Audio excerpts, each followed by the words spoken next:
अब सोचने की बात यह है कि एवोल्यूशन और धर्म के बीच इस खास मसाले में इल्मी तज़ाद, विरोधाभास है या तत्वीक मेल की गुंजाइश निकल सकती है। खास तौर से जबकि इल्म और तजुर्बे ने यह सच्चाई खोल कर रख दी है कि दीनी और मजहबी हकीकतों और इल्म के दरमियान किसी भी मामले में टकराव नहीं है। अगर ज़ाहिरी सतह पर कहीं ऐसा नज़र भी आता है, तो वह इल्म की हकीकतों के छुपे होने की वजह से नज़र आता है। क्योंकि बार बार यह देखा गया है कि जब भी इल्म की छुपी हकीकतों पर से पर्दा उठा, तो उसी वक़्त तज़ाद भी मिटता चला गया और वही हकीकत निखर कर सामने आ गई, जो अल्लाह की वहय के ज़रिए पहले ही ज़ाहिर हो चुकी थी। दूसरे लफ्ज़ों में कह दीजिए कि इल्म और मज़हब के दरमियान अगर किसी वक़्त भी तज़ाद नज़र आया, तो नतीजे के तौर पर इल्म को अपनी जगह छोड़नी पड़ी और अल्लाह की वहय का फ़ैसला अपनी जगह अटल रहा। इसी बुनियाद पर यहाँ भी कुदरती तौर पर यह सवाल सामने आता है कि इस खास मसाले में हकीकत ए हाल क्या है और किस तरह है। जवाब यह है कि इस मामले में भी इल्म और मजहब के दरमियान कोई टकराव नहीं है।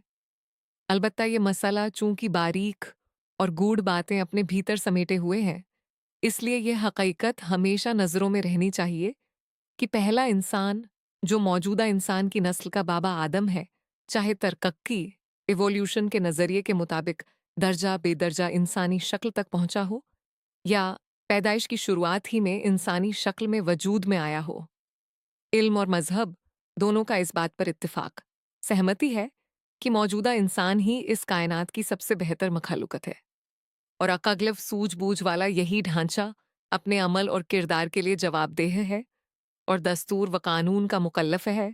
या यूं समझ लीजिए कि इंसानी किरदार उसके इल्मी और अमली पहलुओं, साथ ही उसके अखलाकी वजूद को देखते हुए इस बात की कोई खास अहमियत नहीं रह जाती कि उसके पैदा होने, ढलने और दुनिया में आने की तफसील क्या है।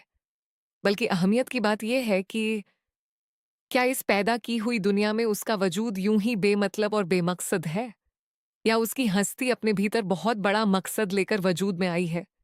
क्या उसके अफ़ाल, अक़वाल, किरदार और गुफ्तार के असरात बहुत गहरे हैं?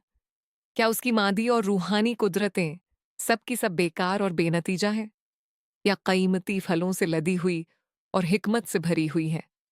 और क्या उसकी ज़िंदगी अपने भीतर कोई रोशन व ताबनाक हकीकत रखती है, जो एक गहरे भविष्य का पता देती है?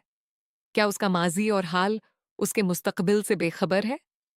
बस, अगर इन हकीकतों का जवाब नहीं में नहीं बल्कि हाँ में है, तो फिर कुदरती तौर पर यह मानना ही होगा कि उसकी पैदाइश की कैफियत पर बहस की जाए, उसके वजूद के मकसद पर पूरी निगाह रखी जाए और यह मान लिया जाए कि पैदा की हुई चीज़ों में सबसे बेहतर हस्ती का वजूद बेशक एक बड़े मकसद का पता देता है और इसलिए उसकी अखलाकी कदरों का ज़रूर कोई मिसाल ए आला है और उसकी पैदाइश का भी कोई मकसद है। कुरान पाक ने इसीलिए इंसान से मुताल्लिक पॉजिटिव और निगेटिव दोनों पहलुओं को वाज़ह करके इंसानी हस्ती के बड़प्पन का ऐलान किया और बताया कि कायनात को पैदा करने वाले, बनाने संवारने वाले की कुदरत में इंसान की पैदाइश सबसे बेहतर का दर्जा रखती है और इसी वजह से वह तमाम कायनात के मुकाबले में बड़े और अजीम होने का हकदार है।